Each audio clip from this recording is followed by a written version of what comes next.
Welcome to crypto market pulse. आपके साथ मैं हूं अयाज, क्रिप्टो मार्केट से आज की बड़ी खबरों के साथ। चलिए देखते हैं आज के टॉप हेडलाइन। पिछले हफ्ते की गिरावट के बाद बिटकॉइन में रिकवरी, प्राइस $63,000 की रेंज में। रशिया का डिजिटल रबल 1 सितंबर को होगा launch. Digital payment company Visa test कर रही private stable coin settlement. JP Morgan, Citi bank और बैंक ऑफ अमेरिका लॉन्च करेंगे टोकनाइज्ड डिपॉजिट नेटवर्क। बिटकॉइन इस वक्त $63,000 की रेंज में ट्रेड कर रहा है। पिछले हफ्ते की गिरावट के बाद बिटकॉइन में रिकवरी देखने को मिली है। पिछले 24 घंटों में प्राइस करीब 3.5% बढ़ा है। फ्राइडे को बिटकॉइन गिरकर $59,100 तक पहुंच गया था, जिसके बाद स्ट्रॉन्ग रिबाउंड आया और बिटकॉइन $60,000 के मेजर सपोर्ट जोन के ऊपर आ गया। लास्ट ट्रेडिंग सेशन में यूएस का टेक अवे इंडेक्स नैस्डैक 4% से ज्यादा गिरा था, जबकि बिटकॉइन ने वीकेंड पर तेजी से बाउंस बैक किया।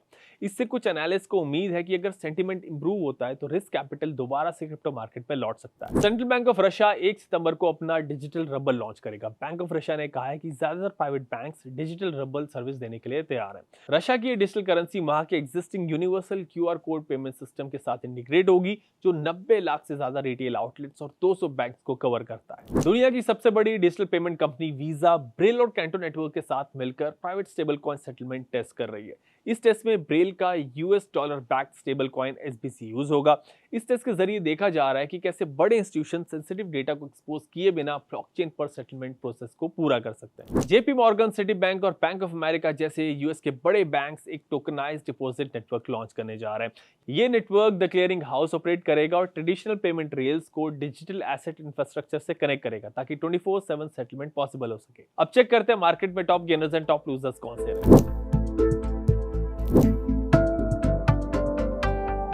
अब बारी है रेजिस्टेंस सपोर्ट लेवल्स। बिटकॉइन का रेजिस्टेंस लेवल है $63,500 से $64,500 के बीच और सपोर्ट जोन है $59,000 से $60,000 के बीच। इथेरियम का रेजिस्टेंस जोन है $1720 से $1745 के बीच और सपोर्ट जोन है $1610 से $1635 के बीच। बीएनबी का रेजिस्टेंस जोन है $605 से $610 के बीच और सपोर्ट जोन है $580 से $585 के बीच। सोलाना का रेजिस्टेंस जोन है $68 से $69 के बीच और सपोर्ट जोन है $62 से $63 के बीच। एक्सआरपी का रेजिस्टेंस जोन है $1.17 से $1.18 के बीच और सपोर्ट जोन है $1.11 से $1.12 के बीच।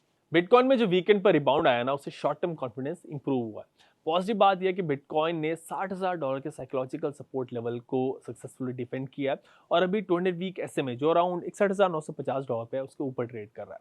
हिस्टोरिकली अगर देखें तो ये लेवल कई बार बिटकॉइन के लिए मेजर सपोर्ट जोन साबित हुआ है। अब अपसाइड में $63,000 से $64,000 एक रेजिस्टेंस जोन है। अगर स्ट्रॉन्ग वॉल्यूम के साथ बिटकॉइन $64,000 के ऊपर सस्टेन करता है तो रैली एक्सटेंड हो सकती है और डाउन साइड पर सबसे इंपॉर्टेंट सपोर्ट अभी भी $60,000 पे है। सो इन लेवल्स का ध्यान रखें और क्रिप्टो पे अगर कोई सवाल है तो हेल्पलाइन नंबर पर कॉल करें।